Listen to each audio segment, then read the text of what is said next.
Olá, mais uma vez aqui presentes, eu, Denilson e Joelma Freitas, que é a gerente comercial da Matriz Group, apresentando o nosso podcast Inspirar Negócios, agora em 2026, com novos convidados, mais conteúdo para inspirar esses empreendedores que nos acompanham. Joelma, tudo bem? Tudo bem, Denilson? Bom dia, Bom boa dia. tarde ou boa noite, né? No seu horário que você está vendo esse vídeo. É um prazer estar novamente, né? Começando 2026 com vocês. E temos muita coisa para aprender aqui hoje, né? É isso aí, hoje trouxemos mais um super convidado que eu acho que vai agregar muito. Falando um pouco só, o Inspirar Negócios é um podcast Sim. apoiado pela Matriz Group, que é a maior importadora de frascos, válvulas e tampas no mercado brasileiro. Hoje, a Matriz se destaca até pelos lançamentos, pelas exclusividades, pelos frascos, e é um local, né, João, onde a pessoa que está começando um negócio na perfumaria, na cosmética, consegue encontrar toda a solução de frasco, válvula e tampa. E tampa.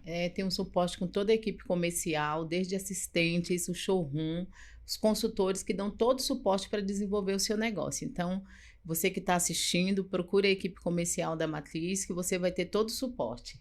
Muito bem. E hoje vou querendo nos apresentar aqui uma pessoa que não gosto de dizer essa palavra porque mas é um ícone e uma lenda viva, né, do mercado, Antônio Celso. Né? A pessoa que daqui a pouco essa lenda vai morrer. Tem isso. Olha, mas não tem como não se falar do mercado da cosmética e da perfumaria se não falarmos do Antônio Celso, que está aqui hoje, que tem uma história Eu acompanhei a live do Pack Talk, que é um canal que nós acompanhamos. Sim. E hoje também estamos junto com ele. E fantástica história, porque assim, você fez parte, né, Antônio Celso? Você vai contar um pouco dessa tua história, mas no momento em que o Brasil, hoje, que é o segundo ou terceiro mercado da perfumaria e do cosmético, nem sonhava, né? Ou não? Não. Nós somos do terceiro, mas ano passado a gente não era nada, né? Então poucas indústrias, né? Você tinha poucas indústrias de cosméticos, não é como hoje você tem tantas e tantas e tantas. Mas era outra realidade, na verdade, né? E você começou na Avon, foi isso? Isso, na verdade, eu sou do interior de São Paulo, sou de uma cidadezinha pequena chamada Dracena, no interior de São Paulo, e eu vim para a minha família veio para São Paulo e fui trabalhar em farmácia, na verdade, fui balconista de farmácia. E foi daí que eu descobri, né, a química, vendo os rótulos de medicamentos, e resolvi fazer o curso de química, né? Então, comecei fazendo um curso de química. Já no início do curso de química, eu consegui um emprego na Avon, que era o sonho de qualquer pessoa trabalhar na Avon, uma multinacional americana, e é perto da minha casa, eu moro em Interlagos. Eu fui trabalhar na Avon, mas eu comecei de baixo, né? Eu fui um auxiliar de laboratório, na verdade, que era fazer as amostragens, tá? Ainda não fazia análise. Depois, com o passar do tempo, eu fui de curso técnico, fiz faculdade e tudo mais, e fui galgando postos na Avon, né? De técnico de laboratório, depois analista químico, né? E na minha última etapa na Avon, fui fazer o que a gente chamava de nacionalização de matérias-primas, né? Uma coisa que talvez poucos sabem, a Avon não tinha departamento de desenvolvimento de produto, né? Vinha tudo pronto dos Estados Unidos e vinha para o Brasil. O que nós fazíamos aqui na época era fazer uma nacionalização de matérias-primas, ou seja, tirar uma matéria-prima importada e colocar uma nacional. Tá? Então, para isso, tinha toda uma metodologia de você fazer um lote piloto com a matéria-prima importada e com a nacional. Se os resultados dessem ok, você submetia a um teste de estabilidade por 90 dias. Se os resultados fossem positivos, se submetia tudo isso a Nova York. Então, eles aprovavam, né, esses resultados e a gente, então, nacionalizava as matérias-primas. Então, foi aí que começou as fórmulas da Avon terem matérias-primas nacionais, brasileiras, por conta desse trabalho que a gente fez lá. Mas não existia um departamento de desenvolvimento de produto lá. A gente desenvolvia... Tinha algumas coisas que eram características da Avon, que era fazer vela perfumada, que a gente desenvolvia lá dentro, sabonete em barra. Mas os produtos em si, todos eles, vinham dos Estados Unidos. Que interessante. Então, a Avon tinha velas também. Tinha vela perfumada, né? Existiam tantas velas de copinho, aquelas velas perfumadas, chamadas velas aromáticas, que eram os mesmos perfumes das fragrâncias, toque de amor, carisma, topaz. Então tinha vela carisma, né? tinha vela topaz e tal, mas tinham velas artesanais que para épocas especiais. Por exemplo, tinha uma vela de Papai Noel, que era uma vela comprida, pintada de verde, né, com uma cobertura de verde, com o Papai Noel grudado nela. Né? Então, isso era terceirizado na época. Existia uma empresa chamada Velarte, que tem até hoje, que terceirizava para a Avon essas velas. Mas as velas de potinho eram fabricadas na Avon. Né? E os sabonetes em barra também. E alguma coisa ela terceirizava também. Eu fiquei na Avon por quase 10 anos. Depois, para sair da Avon, né, para ser promovido, né, porque a Avon naquela época não se mandava ninguém embora. Não existia tanto rodízio de funcionários. Né? E aí, nessa época, tive uma menina que se chama Sônia Coraza, que é muito conhecida do mercado cosmético hoje, que foi estagiária da Avon. E eu fui o coordenador dela, né, da estagiária. Terminou o estágio, ela saiu e eu continuei na Avon. E aí, depois de alguns meses, ela me chamou para trabalhar na Natura. Eu falei, Natura, que empresa que é essa? Né? E mais ainda numa empresa chamada IGA, né, que era YGA. Mas o que eles tinham, né, que me chamou a atenção? Era a proposta de trabalhar no P&D, que eu não tinha na Avon. Eu queria aprender a formular. Então, eu tinha uma base muito boa de equipamentos, de processos, de qualidade, mas não de formulação em si.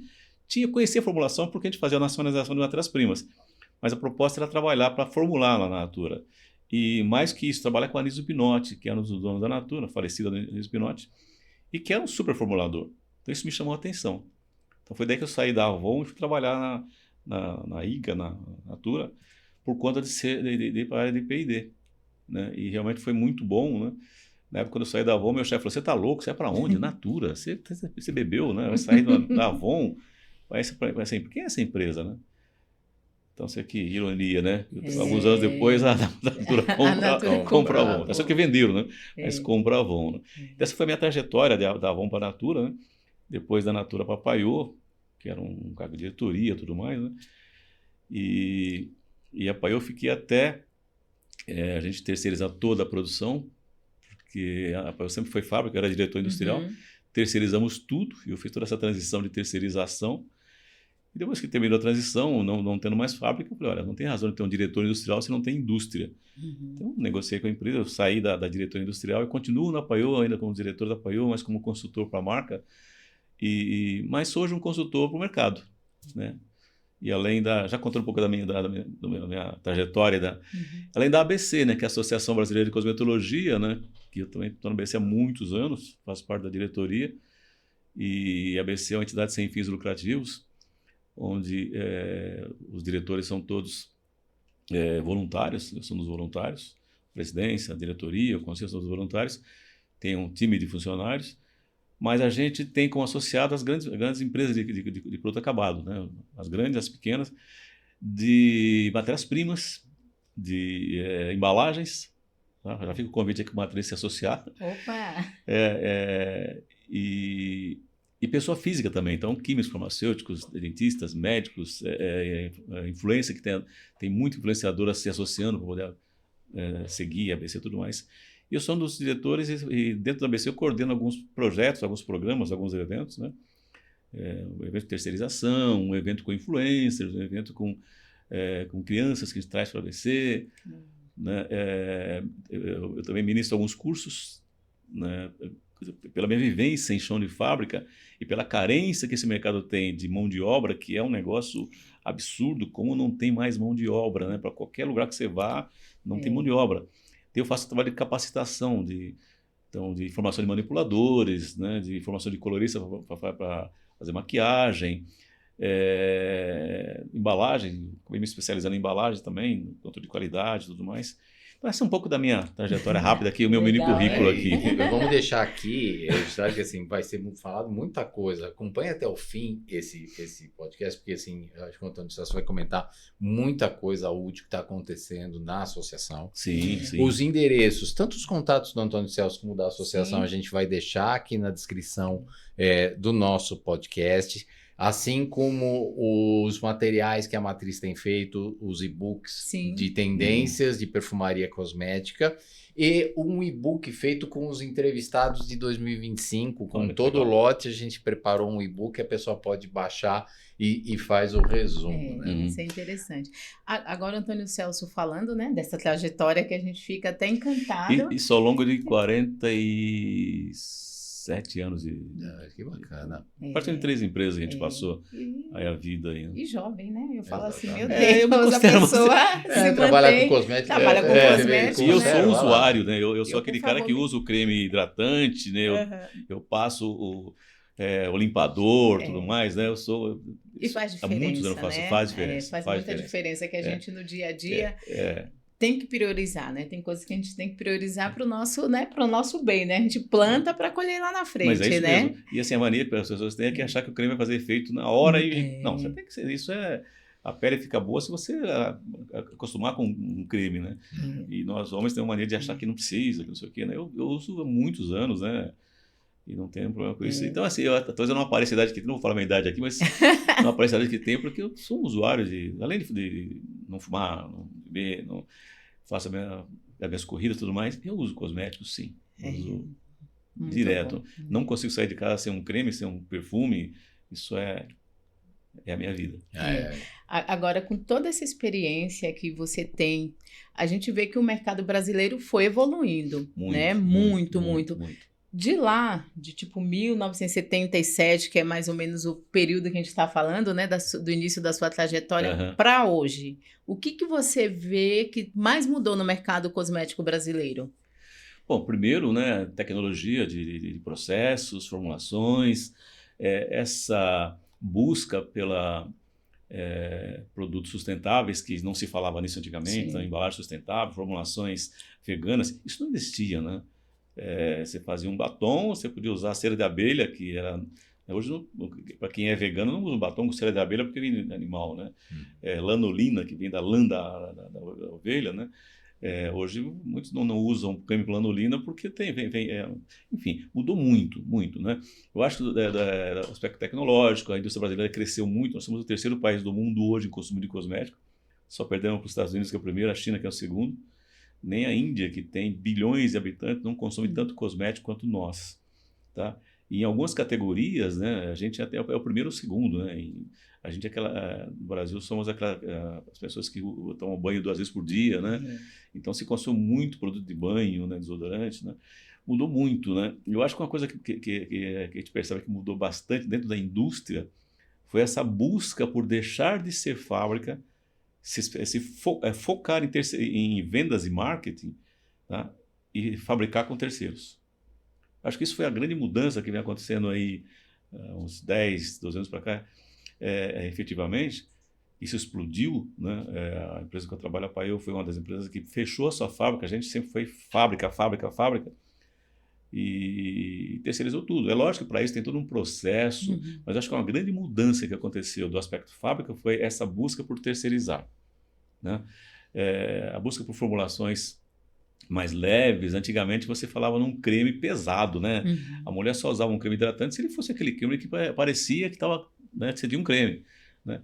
E do tempo para cá, o comum são os géis, né? O gel creme, que é um creme que faz efeito, mas não aparenta que você está lambuzada com creme pesado, né? Então, isso, acho que houve essa grande mudança. Do aspecto também de educação, né? Hoje você tem muitas pessoas que trabalham na indústria que são especializados, na verdade. Então, são doutores, são gente que são especializada naquilo. Então, houve uma grande mudança, sim, né? A gente engatinhava no começo, na década de 70, 80, né? Eram poucas indústrias, né? A grande maioria eram indústrias de fora. As indústrias nacionais mesmo eram muito poucas, na verdade, né? Não se fazia frente à grande indústria. Então, essas foram algumas das mudanças que aconteceram, que eu acho que impactaram no que é o Brasil hoje para o mundo, né? A ABC, que é a Associação Brasileira de Cosmetologia, nós somos a entidade representante da cosmetologia brasileira no mundo. Nossa. Então, existe uma entidade que chama-se IFSCC, comparativamente é como se fosse a FIFA, né? E cada um tem as suas entidades locais. Então, quando você tem evento na China, né? Quem representa o Brasil é a Associação Brasileira de Cosmetologia, né? E a presidente da FCC já foi uma brasileira, né? Então a gente está muito nesse universo da cosmetologia no mundo, né? Em qualquer parte do mundo que você vá, você tem a ABC lá trabalhando, né? E a gente tem, na verdade, 2 objetivos, né? A associação deles é o fomento da cosmetologia, a divulgação da cosmetologia, e o segundo objetivo da associação é capacitar, formar profissionais, né? E através dos seus diretores, que são todos da indústria, né? Eu sou consultores, ou são de chão de fábrica de indústria como eu, a gente forma profissionais que é a grande carência. Estiquei a resposta aqui, mas porque uma coisa puxa a outra. Perfeito, perfeito, né? Porque a gente vai esclarecendo, né, suas dúvidas, e o público, né, vai tirando, vai ouvindo e, né, tendo conhecimento também, porque muitas vezes você conhece, ele quer começar algo, mas não sabe por onde, né? Então, isso é muito comum. Isso. E aí, só amarrando, né? Quando você sai da Avon e vai para a Natura, uma das tuas motivações foi a questão de pesquisa e desenvolvimento. Formular. Como é que nascia um produto? Né? Quer dizer, alguém vinha com uma ideia ou havia um estudo e depois desse estudo se sentava com as principais cabeças ali da indústria para decidir formulação, nome, embalagem, etc. Como é que ocorria esse processo? Vamos falar isso de maneira mais geral. Como é que nasce um produto na indústria? Como é que nasce um produto? Existem algumas maneiras de nascer. A primeira delas, né, é pela área comercial. A área comercial fala, poxa, olha, a gente tem um produto que está no mercado aí que está bombando, nós não temos. Então, se faz um benchmarking. A segunda razão é o pessoal de marketing. O marketing faz pesquisa, vê preço, vê quantidade, possibilidades e propõe um produto. A terceira razão, nasce um produto é pelo P&D. O P&D recebe periodicamente visitas em empresas de matérias-primas que trazem novidades em termos de ativos. Tá? Então, ele falou, olha, nós temos um ativo aqui que vai nascer cabelo. Tá? Então, ele traz o ativo, a gente no P&D aplica. Essa é uma outra maneira de nascer um produto. Uma quarta, talvez uma das últimas, é pelo dono. O dono fala, eu quero esse produto aqui. Ó. Né? Eu passei por isso, empresa familiar tem muito disso. Né? Eu quero esse produto aqui, mas isso aqui, não, eu quero. Né? Eu quero esse produto. Então, eu diria que são as 4 maneiras de nascer um produto. A partir dessa ideia de onde vem o produto, aí você tem todo o trabalho de você formular esse produto, fazer os testes de estabilidade para saber se o produto se comporta bem no Nordeste a 40 graus, no Sul a 10 graus. A formulação precisa se comportar bem do aspecto pH, viscosidade, densidade. Fazer o teste de compatibilidade. Vou fazer um shampoo. Você não vai usar o shampoo num frasco de vidro. Né? É um plástico, mas que plástico vai fazer? Polietileno, polipropileno, PS, PET, que frasco? Então existe o teste de compatibilidade que você faz depois que você desenvolveu a formulação, ela está pronta, tá? Faz o teste de estabilidade e o teste de compatibilidade com a embalagem. Então você tem que ter a embalagem definida, pelo menos o material de embalagem definido. Faz o teste de compatibilidade. Depois de tudo isso pronto, ok, o teste de compatibilidade ok, tudo pronto.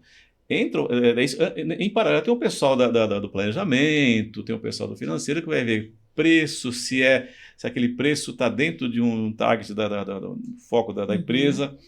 E não raras vezes você desenvolve uma formulação no P&D, quando você leva para o pessoal do financeiro, você está louco, isso aqui não está muito caro, reduz, né? Então aí vem o pessoal do P&D reduzir e tudo mais, né? Uma coisa é importante, se você fez uma formulação, você começou um teste de estabilidade ou compatibilidade, são 2 coisas diferentes, né? Estabilidade diz respeito à formulação pH, físico-químico. Compatibilidade diz respeito à formulação com embalagem, são 2 coisas diferentes. Se você, no meio do caminho do teste, você está com 85, são 90 dias o teste, você está com 85 dias, aí vem o marketing e fala, olha, aquela fragrância não ficou muito legal, vocês vão trocar. Ok, só que você joga tudo fora e começa tudo de novo, porque a fragrância pode ser incompatível com a embalagem e tudo mais. Então, fez todos esses testes, está ok, vem a parte regulatória, que é fazer... também nesses testes, eu falei de compatibilidade e estabilidade, tem o teste de segurança. Saber se não vai dar uma alergia, não vai dar uma irritação. Esses testes eles não são feitos na própria empresa, são empresas que são terceirizadas que fazem esse teste em humanos, né? Nunca mais em animais. Teste de FPS e tudo mais. E tem o teste de eficácia. O produto é hidratante. Hidrata mesmo? Quando você vê que o desodorante funciona 72 horas. Alguém fez um teste que tem que comprovar que a eficácia é por 72 horas. Passa o desodorante, alguém lá e aí alguém vai dar uma cheiradinha para ver se não está com cheiro. Basicamente isso. Mas esse é o teste de eficácia. Depois de todo esse pacote pronto, isso é submetido, então, ao crivo da Anvisa.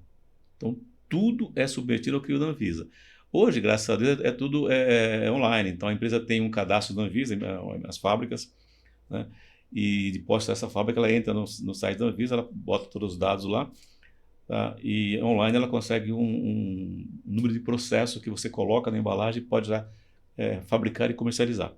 Antigamente, isso era muito mais difícil, você pegar todo esse processo, mandar fisicamente para Brasília, eles iam analisar e dizer pode, não pode ou faz alguma alteração. Se pudesse, eles emitiam um documento chamado DICOP, que é, se você pegasse lá atrás, tinha entrado DICOP, que era a prova que o produto foi submetido na Anvisa. Tá? Então, para tudo isso vai para a Anvisa. O que vai fisicamente para a Anvisa, os documentos, porque os cosméticos se dividem por categorias, né? Por grau de risco, desculpe. Então, você tem um grau de risco leve, você tem, na verdade, 3 categorias de grau de risco. Tá? Então, existe um grau de risco que é a grande maioria, que você pega o produto, se você vai no site, você coloca todos os dados e automaticamente sai o número de processo. Tá? Então, isso é um produto que ele é notificado. Tá? Então, você notifica que você está lançando um produto. É a grande maioria, na verdade, os shampoos, os desodorantes, os cremes, a grande maioria. Existe um grau de risco 2, também notificado. Então, esse é um grau de risco 1 notificado. O grau de risco 2 notificado, isso é legislação, tá? Eu estou aqui meio que falando da parte regulatória de cosmético. O grau de risco 2 notificado são os produtos mais elaborados, né? Um dermocosmético, um anti-caspa, um anti-age, um anti-acne, que você faz a mesma coisa, tá? Só que é um produto mais, que tem mais valor agregado, mais ativos. Também você faz online. E o último é o grau de risco 2 registrado. Esse você precisa fazer todos os testes, submeter isso a Brasília, a Anvisa vai avaliar, ela pode aprovar, ela aprova você poder utilizar, ou ela pode rejeitar, ou pode fazer uma exigência. Olha, você tem que comprovar isso aqui, você tem que reduzir isso aqui. Então, esse é o grau de risco 2 registrado, que basicamente são os protetores solares, tá? Os produtos de tintura, são produtos de maior risco, né, à pele, né? Considerando que a saúde no cosmético não tem muito a ver com saúde, mas com pele, né, na questão grau de risco. Então, essas são as 3 categorias. Então, é assim que funciona, né? Você me perguntou como nasce um produto, eu cheguei até aqui. Mas é assim que nasce um produto na indústria e tem todo esse caminho. Então, quem não é do mercado, quem não conhece, quem só é usuário, acha que faz a formulaçãozinha, põe lá e vai sair vendendo. Ou quem quer desenvolver um produto. Então, isso é um processo de meses, se não anos. Anos, às vezes. Você pega um protetor solar, você tem que estabilizar a formulação, você tem que fazer o teste de estabilidade e compatibilidade da embalagem, você tem que submeter a Anvisa, e não raras vezes esse prazo é muito longo. Né? Hoje não tanto, mas antigamente você queria lançar um produto para o verão, um protetor solar, e o registro saía no inverno, então já tinha passado. Então isso mudou muito. Antigamente a grande maioria, na verdade, dos produtos era tudo registrado, então demorava muito. Tá? Então, com o trabalho das associações, né, de fazer para a Anvisa, olha, isso está travando o mercado. Então, a Anvisa foi vendo isso, né, e o negócio legal é que a Associação Brasileira de Cosmetologia tem um contato muito bom com a Anvisa. Né, e a gente fala das dificuldades. Então, isso foi melhorando, na verdade. Então, hoje, a grande maioria é grau de risco 1 notificado. Então, é muito mais fácil você lançar um produto. Lógico, pessoal, que é uma coisa que é bastante importante, quer dizer o seguinte, eu estou falando aqui de empresas éticas, tá? Porque a gente tem no Brasil hoje cerca de 4.000 empresas registradas na Anvisa, né, cadastradas na Anvisa, oficialmente, mas se você for pegar o que existe de indústria cosmética no Brasil, deve ter umas 50.000. Tá? Eu costumo dizer que eu divido em 4 categorias as empresas cosméticas. As grandes, os ícones, né, seja nacional ou multinacional, as médias, as pequenas e a fundo de quintal. E, infelizmente, nós temos, como qualquer categoria, como qualquer setor, as empresas que não têm muita preocupação com registro, com embalagem. Então, você acha que você vai comprar um batom de R$2 aquilo tem todo esse trabalho, né? Uma embalagem compatível, um teste de eficácia, de segurança, tá? Então, por isso que a gente sempre fala, né? Não come produto de empresa que você não conhece, né? Que você nunca ouviu falar, ou que não tem o registro, não tem todos os dados lá na formulação. Esse é o nosso mercado. E a gente falou de compatibilidade, Jo, eu queria que você contasse a questão dos bulbos, né? A gente tem até esse caso que é bem interessante, Bulbos né, de vidro. Denilson? Os bulbos de silicone. De silicone, tá. E Então, aí... o vidro não é tanto, né? O problema são quando você parte as resinas plásticas. Quando a gente pega um bulbo de silicone, por exemplo, quando chega algum cliente lá, ele fala, eu vou produzir um silicone. Então, eu quero um bulbo de silicone. E o silicone não é compatível com o silicone. Teoricamente então, é o mesmo nome, né? Exato. Mas existe tanto silicone, né? Então, a gente tem lá todo acompanhamento, né? Perfeito. Porque o cliente chega, ele não tem noção, né? A pessoa que está começando, ele não tem aquela orientação de como desenvolver, que foi tudo isso aí que você vê, é uma trajetória imensa do produto, né? Então, a gente já teve vários casos, porque a gente tem a orientação agora para a equipe comercial. Qual o produto que você vai fazer? Porque às vezes ele liga lá só fazendo o pedido do bulbo. Isso é muito legal, Joel, porque assim, os fornecedores, né, de embalagem tem que ter uma mínima noção, né? Olha, você vai usar um polietileno de alta densidade, teoricamente, aqui, o óleo mineral é compatível, vai migrar, vai estufar. Então, isso, se vocês têm, né, vocês, enquanto fornecedores, é muito interessante já partir com essa informação, né? Exato. Principalmente hoje, que a gente vai falar um pouquinho sobre as influências, que tá todo mundo lançando marca aí, né? Então, eu quero fazer um sérum, vocês veem? Isso. Né? Então, é bastante importante, assim, eu diria que é algo a mais vocês terem, porque quando você fala em influência de matéria-prima, isso é comum, né? A incompatibilidade entre matérias-primas, né? Mas em embalagem, não são todos os fornecedores que têm essa preocupação de falar, olha, cuidado, porque o nosso silicone não é compatível com o silicone e XPTO. Isso é muito legal, eu diria para vocês que busquem mais isso.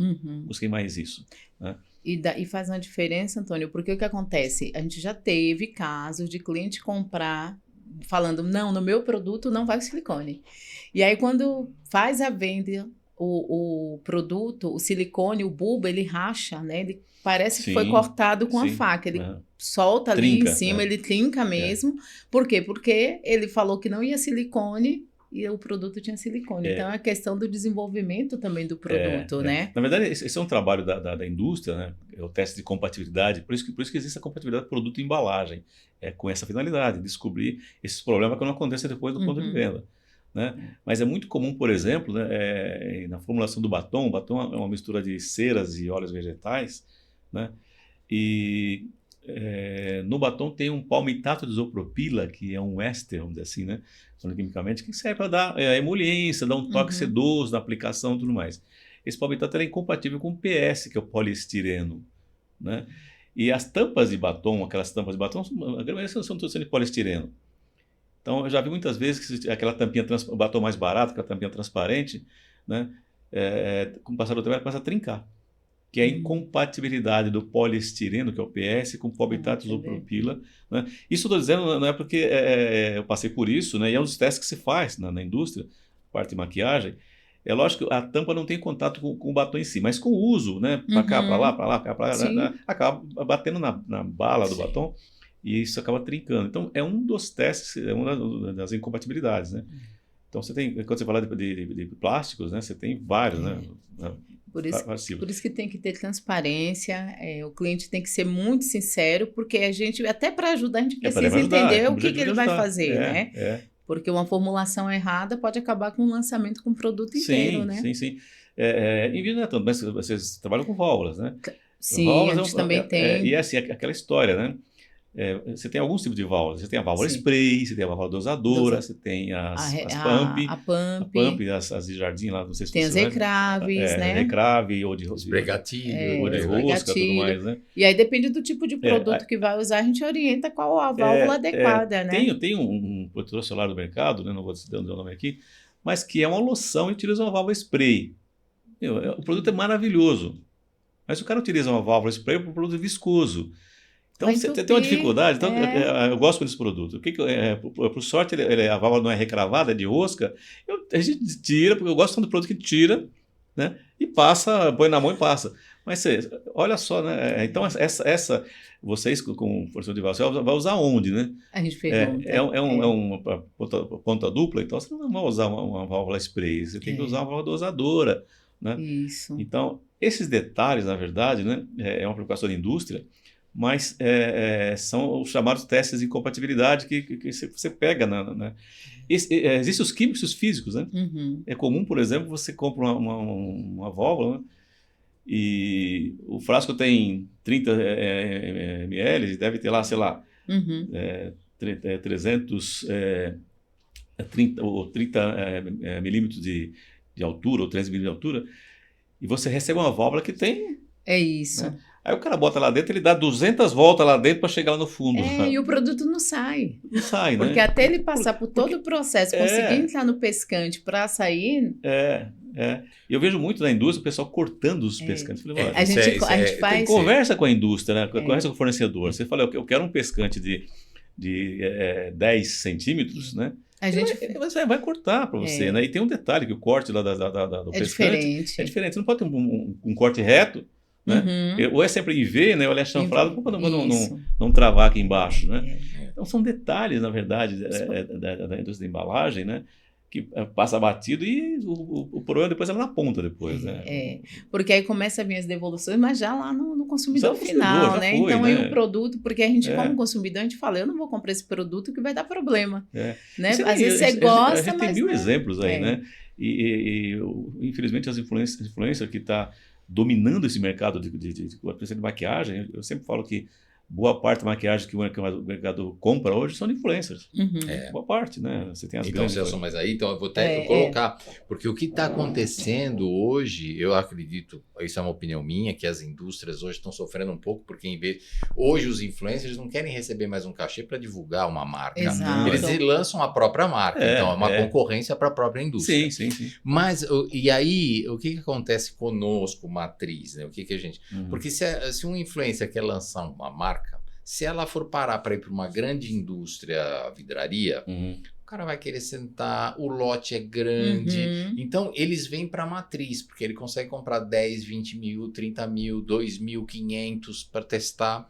Então, a gente acaba recebendo muito desses influencers, né? Porque eles... E a velocidade de lançamento deles é muito grande. Até porque a influência, o negócio dela é a ponta, é venda, né? É a venda. Sim. Então, todo esse trâmite aqui de movimento, P&D, regulatório, não quer saber. Não passa na cabeça dela, né? Então, assim...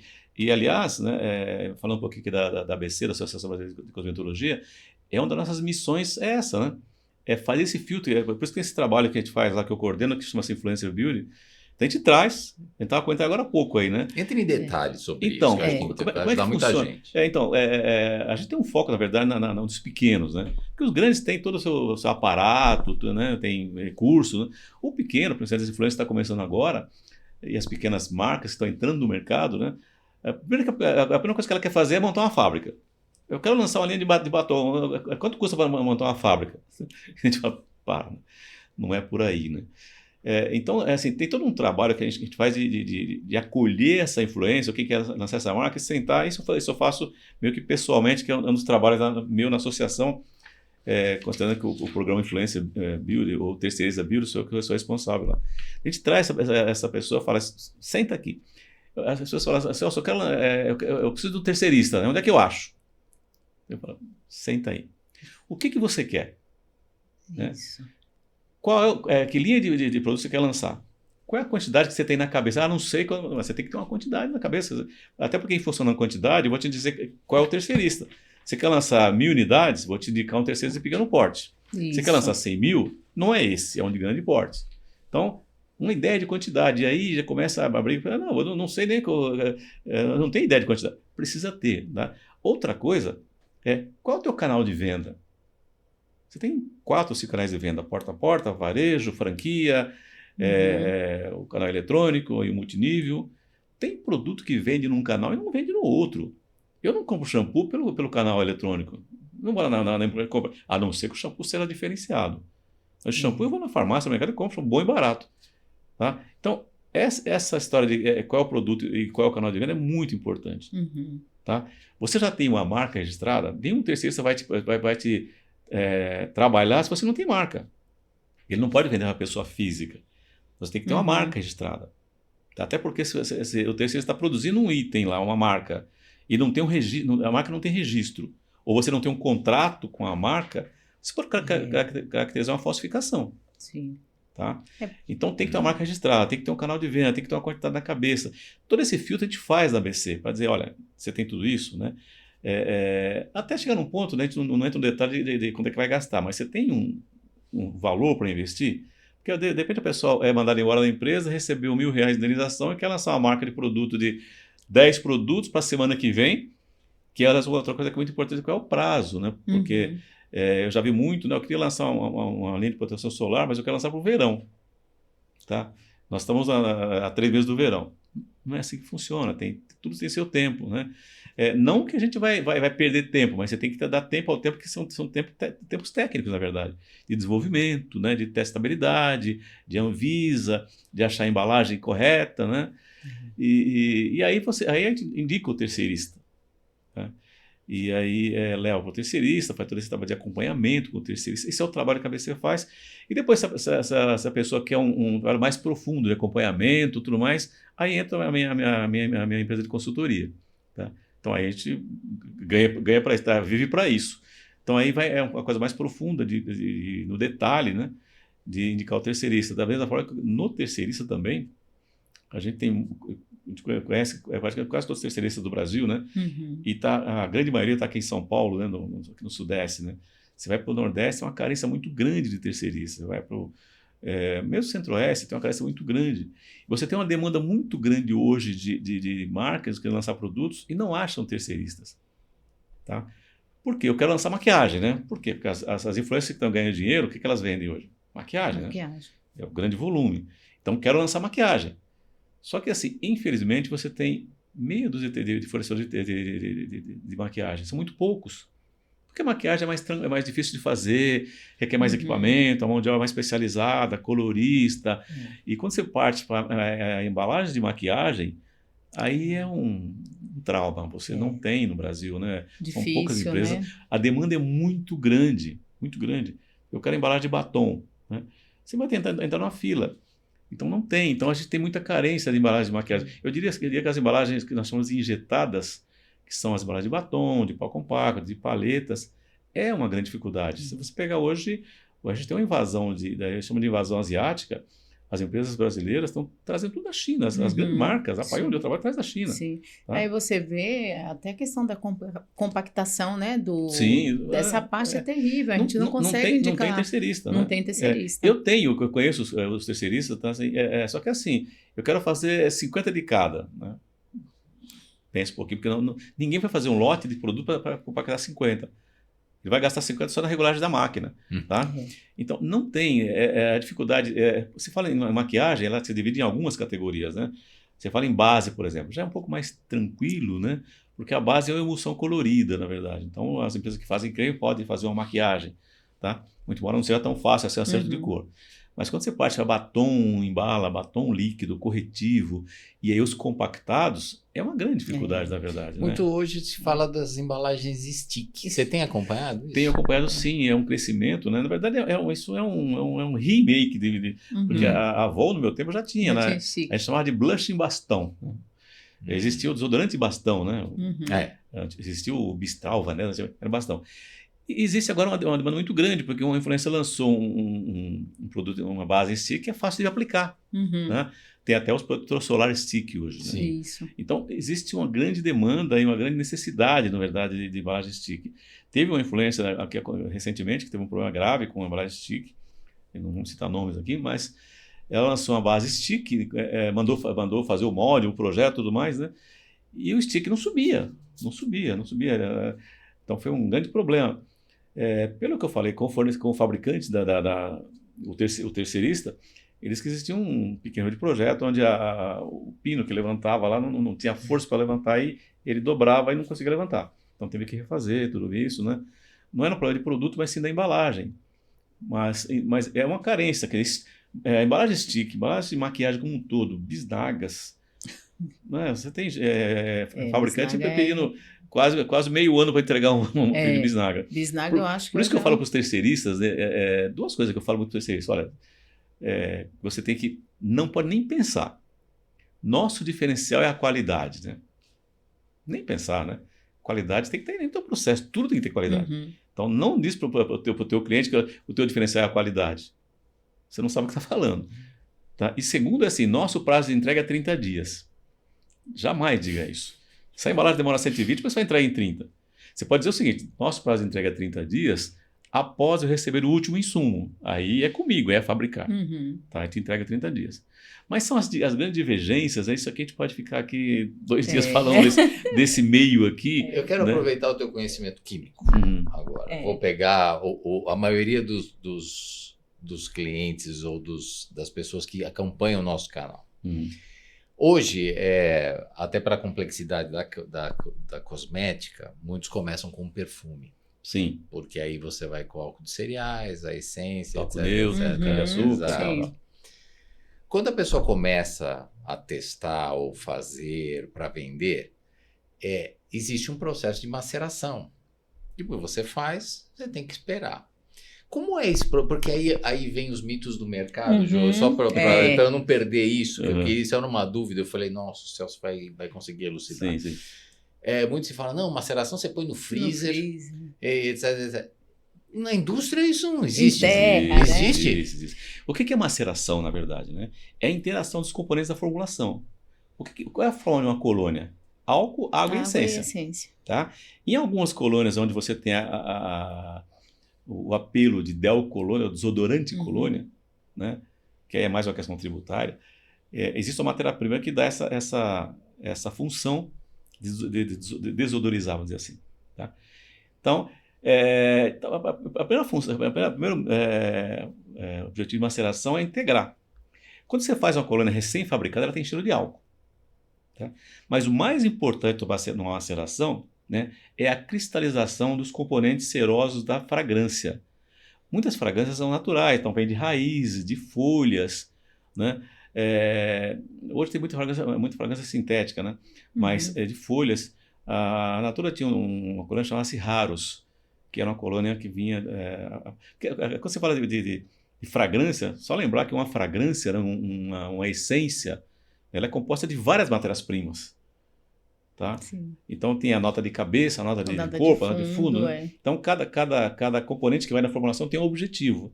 E essa fragrância tem basicamente duas partes distintas. Tá? Um são os ativos que vão lá dentro, que vai dar as características de nota, e o outro é o solvente, que é aquilo que dilui, aquilo lá que é o chamado DPG, que é o dipropilenoglicol. Então a maceração tem essa função de você integrar esses componentes na formulação e também você acelerar o processo de cristalização dessas ceras. Muitas colônias, quando você fabrica, ela fica meio leitosa assim. Tá? Como é que se faz a filtração? Tem alguns caminhos, né? Então, quando você fala assim, gelar, por que eu gelo, na verdade? Porque quando você dá um choque térmico, você acelera o processo de cristalização dessas ceras. Ela cristaliza rapidamente. Tá? Agora, esse tempo de maceração, ele pode ser por processo de gelar. Você traz a colônia de temperatura ambiente, passa por uma serpentina, as empresas têm isso. Né? Isso é muito comum. Passa por uma serpentina e joga do outro lado, né? A temperatura mais baixa, ela cristalizou. Tá? Um outro processo é por tempo. Então, quem não tem o processo de gelar, as pequenas empresas não têm isso. Tá? Então deixa envelhecendo ali. Como se fosse uma cachaça, um vinho. É como se fosse um vinho, isso. Né? E que tempo é esse que eu deixo? Um dia, uma semana, 50 dias? Existem os mitos. Quanto mais tempo você deixa, mais... Né? Não é bem assim que funciona, né? Depende muito da fragrância, da composição da fragrância, e depende muito do percentual de fragrância que vai no produto. Tá? Então, por exemplo, um desodorante spray, por exemplo, que você usa 0,5%, 1%, que não tem a função de perfumar, mas sim de proteger, né? Eu lembro que lá na Natura, na Avon, fica de um dia para o outro. Tá? Rápido. Uma colônia já fica um pouco mais. Mas o processo de gelar, ele é comum. Mas é mais para filtragem, né? O processo de gelar, na verdade, não é para filtrar. É para essas ceras que tem, ela cristaliza. Quando você gela, ela cristaliza. Tá? E aí, eu não completei, veio o processo de filtração. Tá? O que é a filtração? É tirar esses componentes da maceração. Tá? E como é que é esse processo de filtração? Ele tem 2 etapas, né?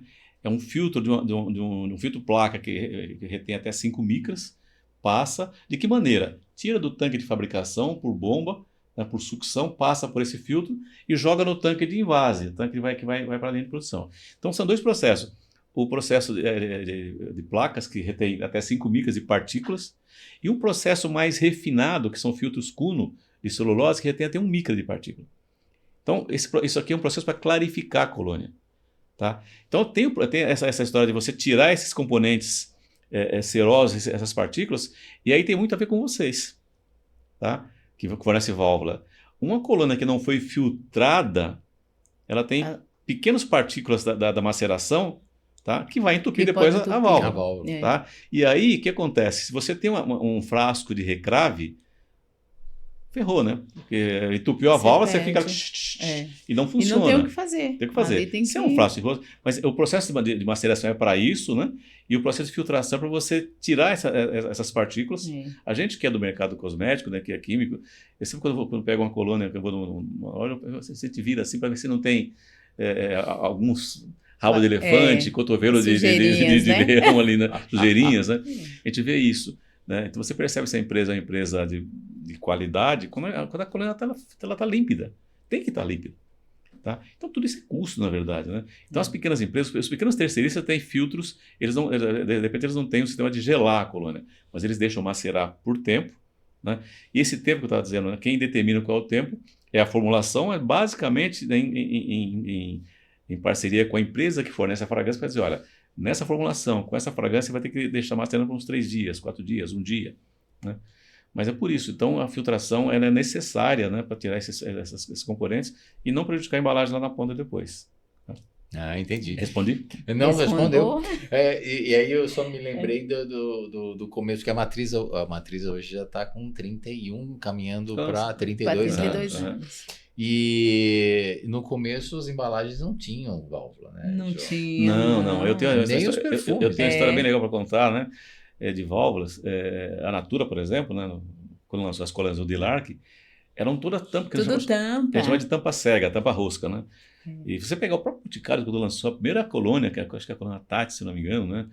Eram colônias não existia válvula, na verdade, né? Era tampa cega. Isso. E o problema qual que era? Você tem o frasco, você tira a tampa, você fica, a tampa aqui, o frasco, como é que eu passo? Você tem que botar a tampa em algum lugar, botar na mão aqui e passar, né? Isso. Porque não tinham válvulas, na verdade, no passado. Existia uma única empresa de válvula do Brasil, que chamava Armep, no Rio de Janeiro, que fornecia a válvula, todo mundo comprou a deles. Por isso E aí, na Natura, nós tínhamos um processo na Natura, isso eu até comentei no podcast que eu fiz recentemente, que como você tinha só essa empresa, ela não tinha a qualidade que você tem hoje de uma válvula, né, importada. Então, não raras vezes essa válvula vinha com problema, vinha entupida, não funcionava. Tá? Colorida, então, era não, o que mas do aspecto prático, físico. Na Natura, a gente tinha um processo na linha de produção, era gerente de produção, que era testar 100% em linha. Quer dizer, além do controle de qualidade que você detectava, tem o NQA, que a X peça passa, X não passa, mas na linha a gente testava 100%. Então você tinha uma menina na frente com um papelão aqui, passava até funcionar. Tirava vários que não funcionavam. Esse era o processo da indústria no passado, porque não tinha válvula de qualidade. Essa empresa fornecia para todo mundo, então a grande maioria das colônias eram de tampa cega. Né? A válvula foi eu sempre falo que é uma categoria que veio para facilitar a vida de todo mundo, né? A válvula spray, a válvula pump, a válvula dosadora, a válvula de recrave. Já diferenciando pelo tipo de produto, né? E até porque naquela época, às vezes custava mais caro a válvula do que todo o conjunto de frasco, de cartucho, porque era um item caro, então não se usava. Né? Quando foi esse ponto de virada? Quando começaram as Eu acho que isso foi... Por volta pela minha vivência... Anos. Não, tem mais. Eu acho que válvula, efetivamente, elas começaram a aparecer primeiro as empresas importadoras, depois as empresas que importavam os componentes e montavam aqui no Brasil, que tem até hoje, tá? Até as empresas que estão montando aqui. Mas eu acho que eu estou falando de 96, 95, né?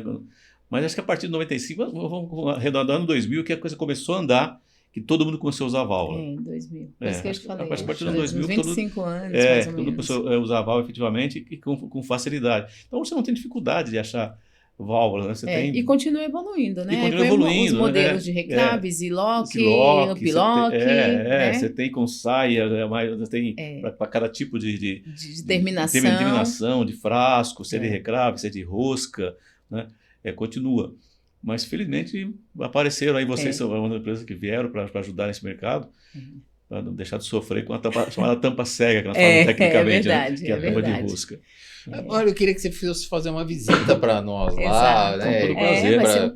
Para conhecer todo o nosso rol de embalagens. Fisicamente estamos ali na Silveira Martins, próximo à Sé. Mas o estoque está lá? Não, o estoque ainda não. Tá, o estoque a gente tem o CD lá na Presidente Wilson, né? Lá ali já é Ipiranga, né, Denilson? Eu acho que sim. Piranga. Tá. Mas Piranga tá mandando a visita seria mas lá. A área comercial showroom. Martins, porque nós temos o showroom. Que é onde vão as pessoas, os influencers, quem são vocês? Não, junto com os terceiristas, para ver as embalagens. Quando ele está discutindo o começo de um produto, a Joelma acompanha todo esse processo, então às vezes está ela, o terceirista e às vezes o influencer, que quer lançar um perfume, mas ele quer uma embalagem. Ele quer ver, né? Exato. Eu acho que até vocês não me perguntaram isso, mas é uma coisa que eu acho bastante importante, até vale como conselho para vocês, mostrar a cara. Tá? E de verdade, vocês têm 30 anos de mercado. Muita gente não conhece a matriz. Pois não conhece. E não sabe que você tem a possibilidade de vender frasco diferenciados em pequena quantidade. Sim. É lógico que quanto menos você cobra, mais você paga, mas tem uma possibilidade, você tem um frasco diferenciado. Tem muitas empresas que eu quero lançar um produto que seja exclusivo meu, quero ter um frasco diferenciado. Se você for buscar aqui no mercado nacional, infelizmente, nós não temos tanta possibilidade. Porque as empresas que têm isso, ele até tem esse frasco, mas a quantidade mínima de compra é muito grande. É muito grande. Vocês têm esse diferencial para frasco, para válvula, para as varetas. Onde é que eu acho isso? Né? Eu vejo muita gente lançando produto e vai no mercado com umas varetas de churrasco e bota lá para exato. Né? Então, assim, acho que vocês, conselho de quem está no mercado, que precisa mostrar mais a cara. Acho que isso aqui faz parte desse processo. Exatamente. Sim. Tá? Já é uma virada, né? Já é uma virada. Mas mostrar mais a cara. Puxando um pouco a sardinha para a ABC, né? Esteja junto com a ABC. Nós temos vários eventos, congresso, temos aí... a ABC tem 50 anos de vida e permeia nas pequenas empresas, que é onde vocês têm aí possibilidade, né? Sim. Então, assim, mostrar mais a cara, né? E outra coisa que eu sempre falo, né?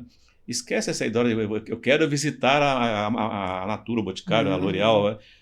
O mercado está acontecendo nos terceiristas. É verdade. Visite os terceiristas, né? Procura saber onde é que eles estão, quem eles são, qual é o porte, o que fabrica. Visite esses caras. É ali que mora o teu negócio. Tá? É ali que você vai ganhar dinheiro. E assim, só para avisar, né, que nós temos 2 episódios já gravados, teremos outros com grandes terceiristas. Um com a Casa Artesanal e o outro com o Fábio Saqueta da Floros, que foram episódios excelentes.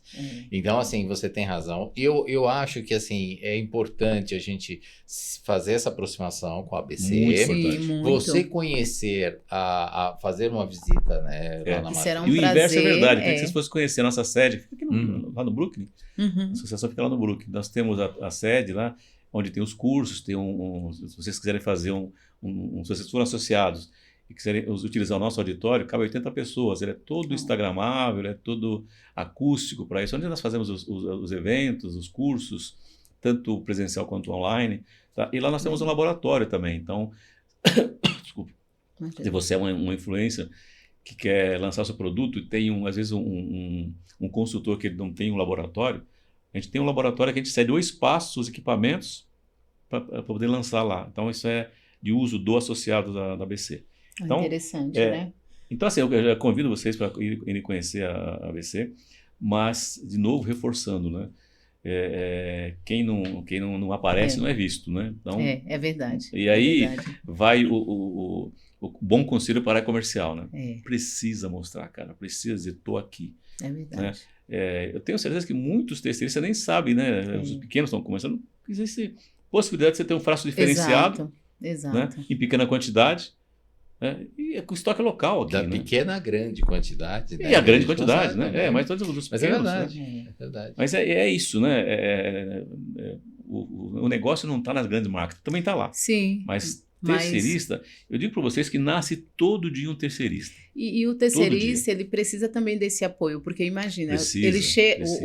o influencer chega lá com a demanda e ele não consegue atender tudo, né? Então, ele muitas vezes vai procurar o grande também, né? E ele não tem todo o suporte. Às vezes, a Matriz como distribuidor, a gente consegue dar todo esse suporte, toda a consultoria, direcionar, enviar as amostras, já deixar o projeto pronto, né? Esse programa que nós temos que se chama Terceiriza Build, lá na ABC, é um programa de aproximação de quem busca um terceirista, né? E marcas que querem, e terceiristas que buscam ampliar sua carteira de clientes, mas mais também para aproximar terceiristas. Eu falo para vocês, não são concorrentes. Sim. Tá? O cara quer lançar uma linha de produto, ele quer lançar maquiagem e você não faz maquiagem, você só faz os cremes.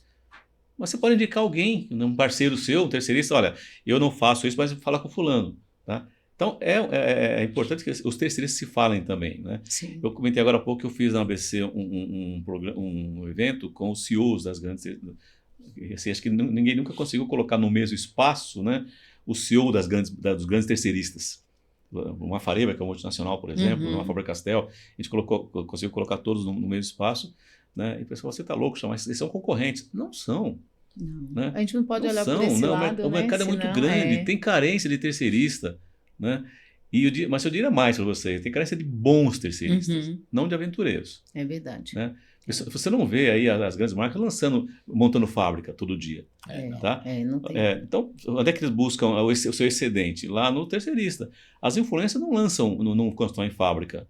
Né? Os artistas que querem lançar sua marca não constroem. Então, todo mundo busca um terceirista. Então, esse mercado de terceirização cresce muito por conta disso. O mundo está de olho aqui.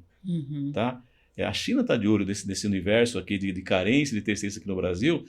Escrevam isso. Daqui a pouco tempo você vai ter aqui no Brasil uma enxurrada de fábricas de maquiagem chinesas aqui no Brasil. Tá? Eles já entram aqui por importação. Por né? importação, Mas já tem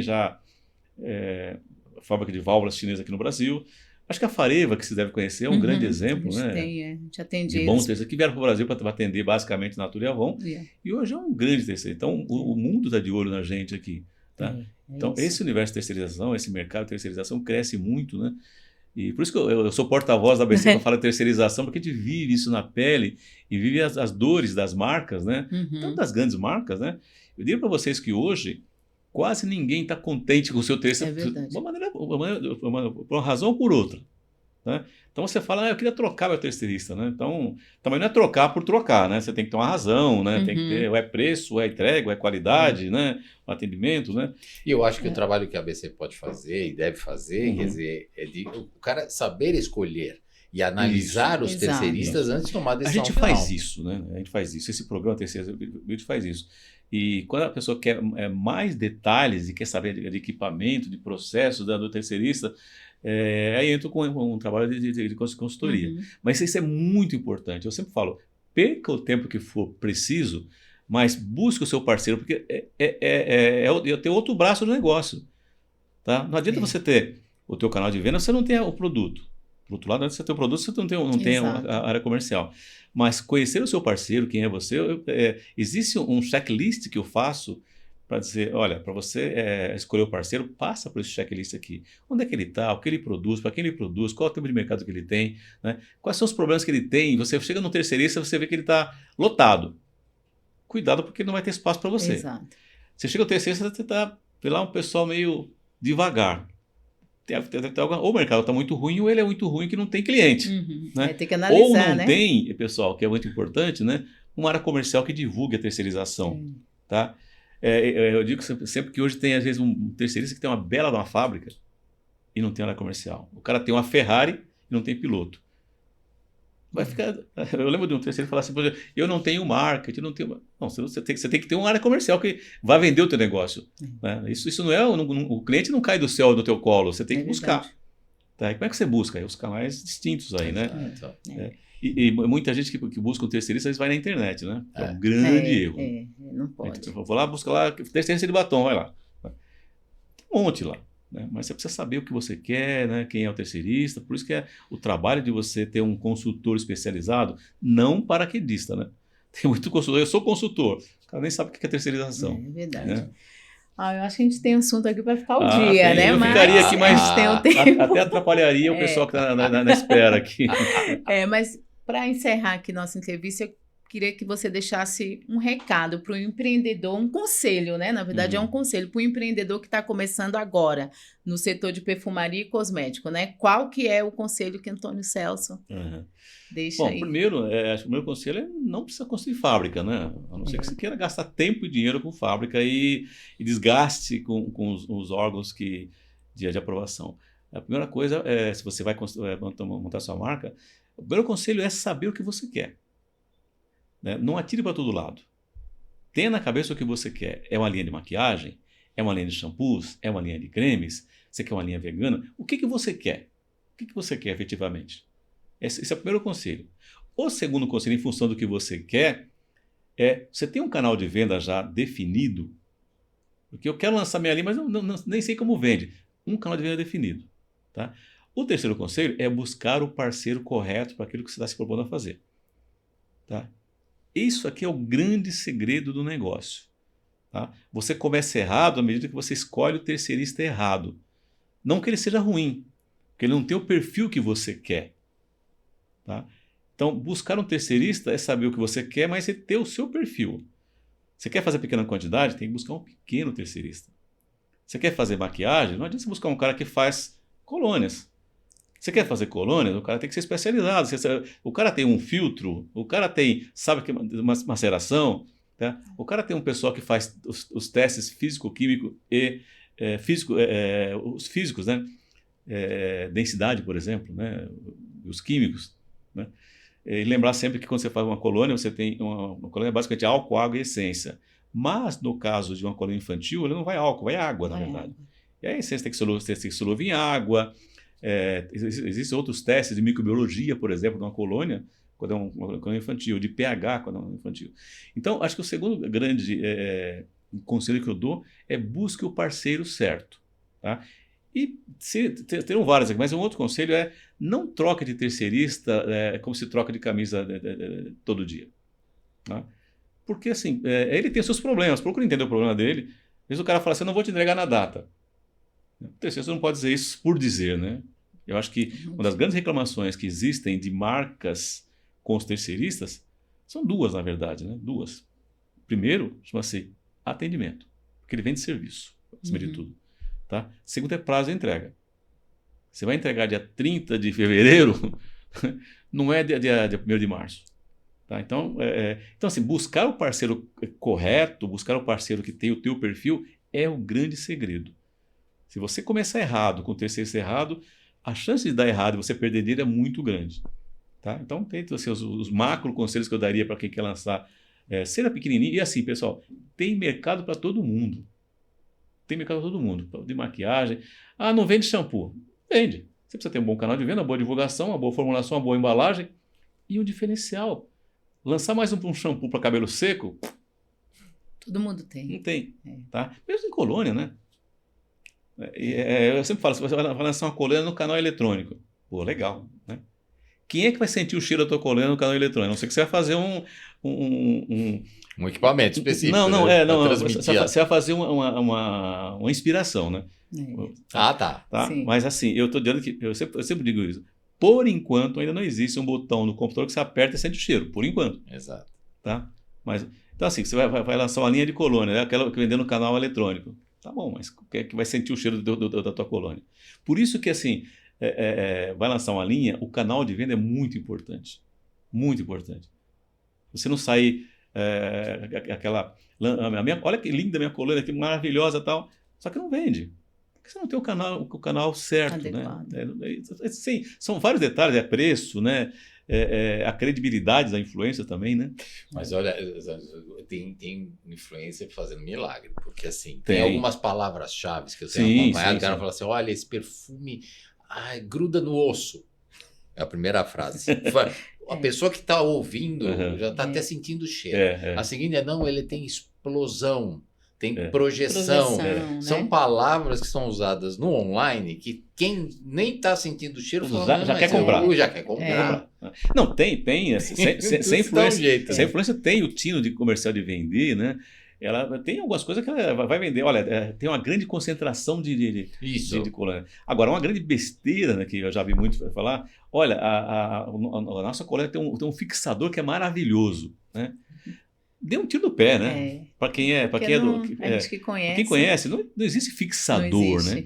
Existe a concentração de fragrância, né? Usar um grande volume, existe a boa fragrância. Você tem uma fragrância, por exemplo, a fragrância vendida em dólar, de $20 o quilo, que se você usar 5% de $20, não fixa. Existe a fragrância de $200 o quilo, que você vai usar 20%, você fica cheirando o dia inteiro. Então, o segredo da fixação, não existe um fixador tá? Isso, muita influência fala, muita gente fala que o segredo está no fixador, né? Aí dá um tiro no pé. É verdade. Então, é a concentração de fragrância, é a qualidade da fragrância, é o preço da fragrância, né? Para quem é do mercado sabe disso. Eu quero lançar uma linha de colônia, mas eu não quero pagar mais que $20 no quilo de fragrância.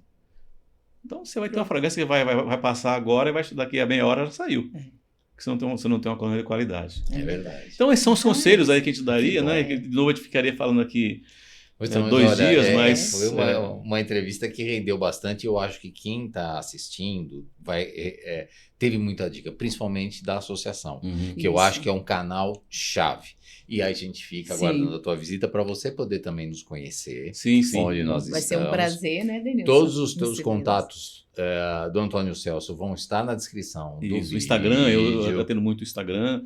A ABC, se você quiser conhecer um pouco da ABC pelo site, é Casa da Cosmetologia. Se você buscar no Google, então vai estar lá. Casa da Cosmetologia. Ela está como Casa da Cosmetologia no Google. Interessante. Tá?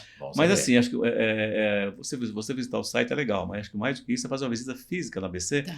E aí pode buscar no Instagram, né, que a gente direciona, leva até lá, conhece vocês conhecem a ABC. Acho que o suporte que a ABC dá para os pequenos é muito interessante. Faz toda a diferença. Principalmente, pessoal, na área regulatória.